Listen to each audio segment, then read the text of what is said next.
안녕하세요. 12월 22일 화요일 아침입니다. 오늘 이 아침에 함께 묵상할 말씀은 베드로후서 1장 12절에서부터 21절까지 말씀입니다. 제가 읽겠습니다.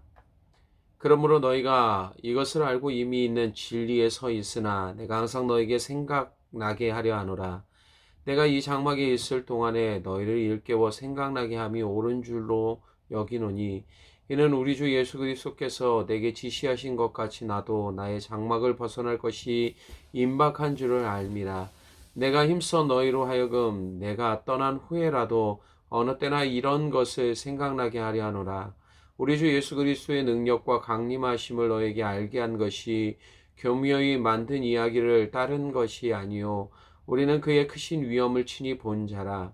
지극히 큰 영광 중에 이러한 소리가 그에게 나기를 이는 내 사랑하는 아들이요 내 기뻐하는 자라 하실 때에 그가 하나님 아버지께 존귀와 영광을 받으셨느니라.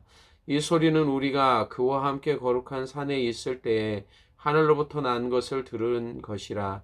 또 우리에게는 더 확실한 예언이 있어 어두운 데를 비추는 등불과 같으니 날이 새어 샛별이 너희 마음에 떠오르기까지 너희가 이것을 주의하는 것이 옳으니라. 먼저 알 것은 성경의 모든 예언은 사사로이 풀 것이 아니니 예언은 언제든지 사람의 뜻으로 낸 것이 아니요 오직 성령의 감동하심을 받은 사람들이 하나님께 받아 말한 것임이라. 아멘. 어제 우리는 성도들 안에 어떻게 믿음이 유입되었는지, 하나님이 믿음을 통해 그들 안에 이루고자 하시는 일이 무엇인지를 함께 보았습니다. 오늘 말씀은 하나님의 성도들에게 믿음 위에 서 있도록 주신 방편이 무엇인지를 말하고 있습니다. 바로 성령을 통해 주신 하나님의 말씀이 그것입니다.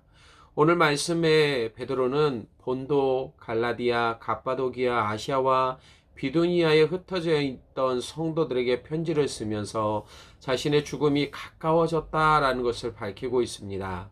14절에 이는 우리 주 예수 그리스도께서 내게 지시하신 것 같이 나도 나의 장막을 벗어날 것이 임박한 줄을 알미라.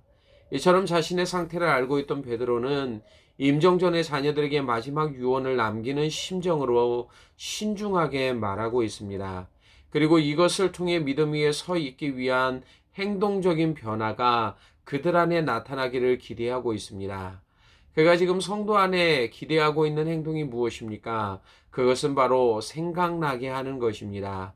특별히 이 절에 너희가 이것을 알고 이미 있는 진리가 그들 안에서 생각나기를 바라고 있었습니다. 어제도 잠시 말씀드렸지만 당시 성도들이 살고 있던 사회는 로마의 식민지 가운데 있던 나라들이었습니다. 로마의 지배 가운데 있던 나라들은 교육, 문화, 삶의 방식 등 모든 것이 헬라 사상을 중심으로 하고 있었습니다. 또한 풍요로움 속에 발달된 학문과 문화는 이 당시뿐만 아니라 지금까지도 영향을 미칠 정도로 대단한 것들이었습니다. 지금도 유럽 일대를 여행하게 되면 당시 로마 시대에 닦아두었던 길들을 관광하는데 당시 그들이 가졌던 기술력이 얼마나 대단한지를 볼 수 있습니다. 그러나 그들이 가진 사상과 철학을 중심으로 발달된 문화는 번영과 그들의 삶의 질을 향상시켜 주어야 했지만 기대와는 다르게 사회적인 문제들을 만들어냈습니다. 점점 사회는 부패해져 갔고 성적 타락 가운데 도시들은 점점 더 몰락해져 버렸습니다. 이 모든 것들이 그들 안에 살고 있던 성도들이 바라보고 있었던 것이었습니다. 베드로는 먼저 보냈던 베드로전서에서 너희가 알거니와 너희 조상이 물려준 헛된 행실이라고 그것들을 언급했습니다. 그러면서 이러한 행실을 쫓는 대신 그들에게 순전하고 신령한 젖을 사모해야 된다라고 당부합니다. 이처럼 그들의 무다가 성도들의 신앙생활에 영향을 미쳤던 것입니다. 특별히 성도이지만 어린아이처럼 연약한 믿음을 갖고 있는 자들에게 보여지는 이 모든 것들이 그들의 믿음을 흔들어 놓을 정도로 큰 영향을 미쳤던 것입니다. 베드로후서 2장 7절에 무법한 자들의 음란한 행실로 말미암아 고통당하는 의로운 롯의 경우처럼 그들의 환경이 상황들이 그들의 영적인 삶에 영향을 미쳤던 것이었습니다. 이처럼 보는 것과 듣는 것이 우리의 삶에 어떤 영향을 미치는지 우리가 사는 시대에 더욱 분명하게 나타납니다. 예를 들면 정보에 관한 것들이 그렇습니다. 과거에는 뉴스를 통해 전달되어지는 소식에 대해 사람들은 의심 없이 받아들인 적이 있었습니다. 그만큼 기자들도 전달하는 자들도 진실을 전하기 위해 애를 썼습니다. 그러나 지금은 그렇지 못합니다. 소위 가짜 뉴스라는 말처럼 진실과는 상관없는 소식들이 우리 주변을 맴돌고 있습니다.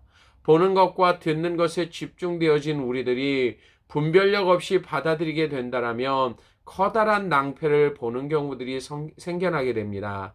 심한 경우는 가짜 뉴스이고 가짜 정보인데도 자신의 신념과 감정과 연결되어져서 그 사람에게는 평생 동안 사실로 굳혀지게 되는 경우들을 보게 됩니다. 이처럼 성도가 무엇을 보는가, 무엇을 듣는가는 그들의 영적인 삶에 큰 영향력을 미치게 되는 것입니다. 베드로는 그들의 환경과 문화에 영향받고 있는 성도들을 보았습니다. 그것들 때문에 믿음을 경험했는데도 이것이 진실일까라고 의심하는 그들을 본 것입니다. 그런 그들에게 우리 주 예수 그리스도의 능력과 강림하심을 너에게 알게 한 것이 교묘히 만든 이야기를 따른 것이 아니라 자신이 그의 크신 위엄을 친히 보았음을 16절에서 밝히고 있습니다. 또한 그 영광 중에 계신 예수님을 변화산에서 보았던 자신의 경험을 소개하고 있습니다. 성도들이 듣고 믿었던 예수 그리스도에 관한 모든 사실이 속이기 위해 교묘히 만든 것이 아니었습니다.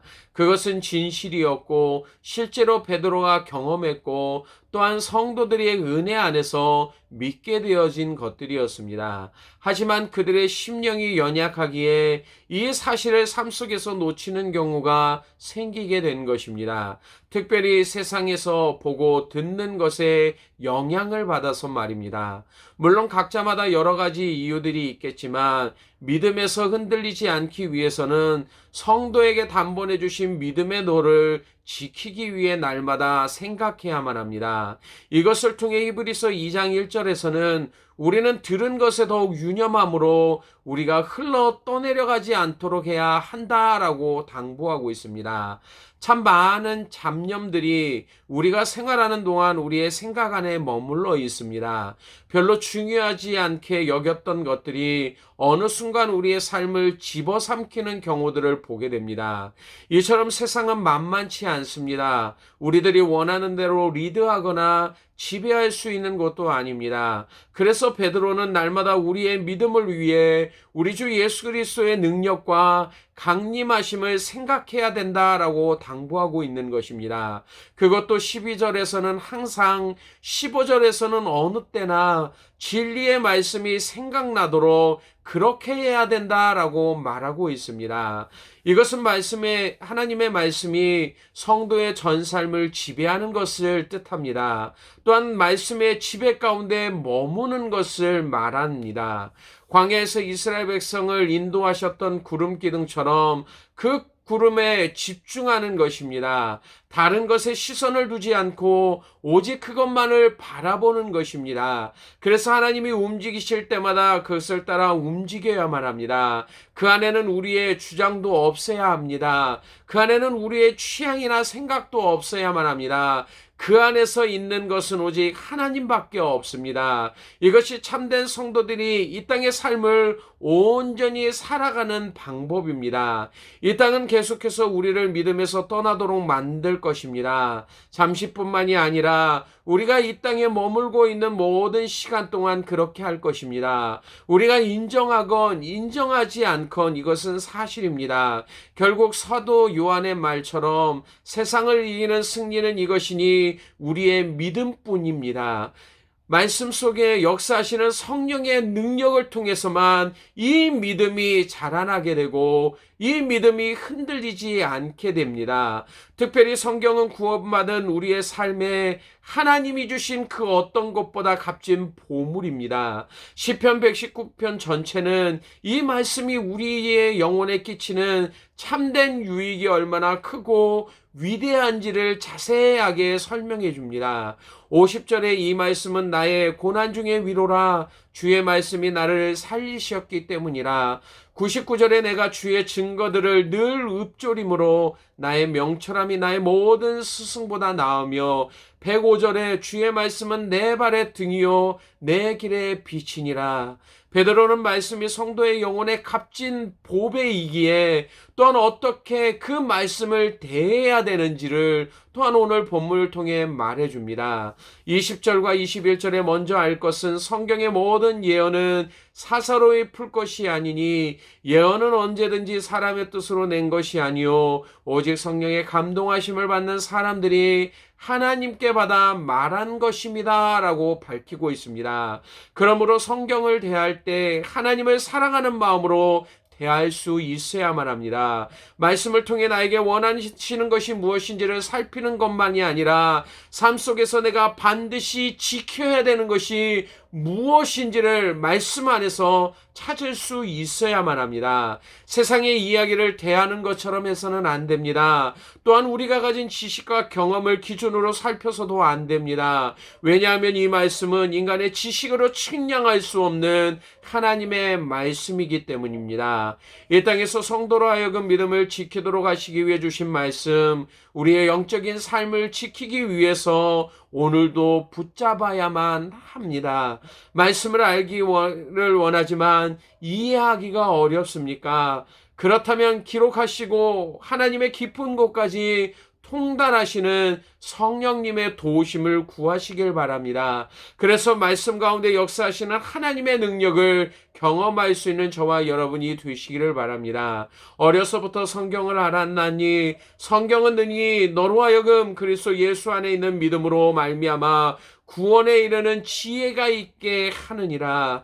그분의 도우심만이 우리로 하여금 이 말씀을 통해 믿음을 붙잡게 하십니다. 그 믿음으로 세상을 또한 이기게 하십니다. 오늘도 이러한 능력 안에서 하나님의 말씀을 사랑하며 그 말씀을 통해 구원의 그 믿음의 도를 이루어 나갈 수 있는 복된 하루가 되시기를 주님의 이름으로 간절히 축원합니다. 기도하겠습니다.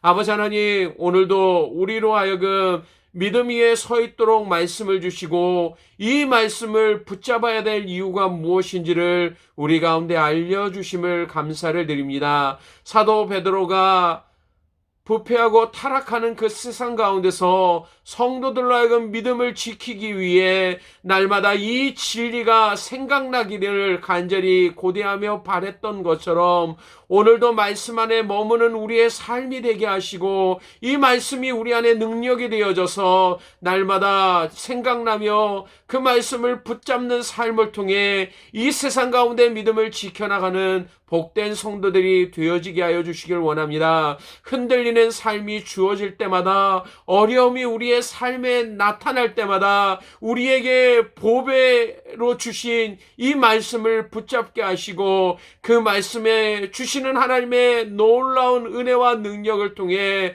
날마다 하나님이 주신 힘으로 이 모든 삶을 믿음으로 이겨나갈 수 있는 사랑하는 베델교회 모든 성도들 될 수 있도록 인도하여 주시기를 원합니다. 감사를 드리며 예수님 이름으로 기도드리옵나이다. 아멘.